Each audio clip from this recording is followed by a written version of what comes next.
This is your Bible Geeks Daily Download, Bad at Directions. Why are guys so bad at following directions? The GPS is directing us to our destination, but we know a faster route. The IKEA manual shows us how to build that Bjorksnass, but we've got it under control. Eventually, we're off course or we're watching our furniture crumble to pieces before our eyes. But for some reason, we always seem to know better. It's like what the high priest said.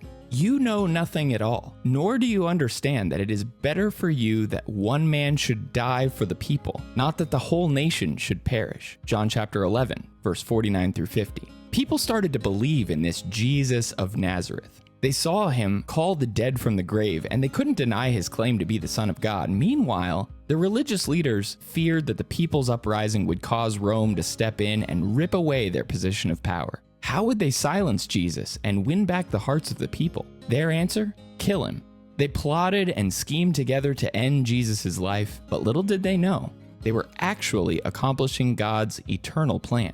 You know nothing, he said. How often we convince ourselves that our plans are right and true without ever considering God's way. We become misguided and forgetful about our inability to direct our steps in this life. Jeremiah 10:23. We pridefully assert the correctness of our opinions, bowling over anyone who stands against us. But God's will cannot be thwarted or changed. And in hindsight, we'll look back to those past theories and assumptions to see just how far off the mark we'd been. Years later, it would seem at least one of the leaders, a teacher named Gamaliel, tried to make room for God's plans when he said, "If this plan or this undertaking is of man, it will fail.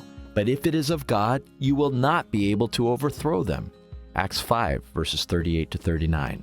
One should die to save many. The double meaning of their words seems chillingly evident in hindsight. One will die to save the rest. Isn't that the essence of the gospel? Looking back, it's clear that they didn't understand the full implications of killing the Messiah. They plotted against him to gain back the people's support, but God used Jesus' death to gather all nations to himself. If only Jesus were out of the picture, the religious leaders could finally regain power. What they forgot, like we often do, is that they were never in control to begin with. John chapter 19, verse 11. Will you include the Lord in your plans for today?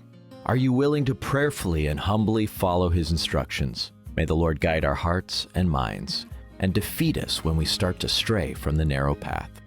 Thanks for tuning in, and may the Lord bless you and keep you today. Shalom.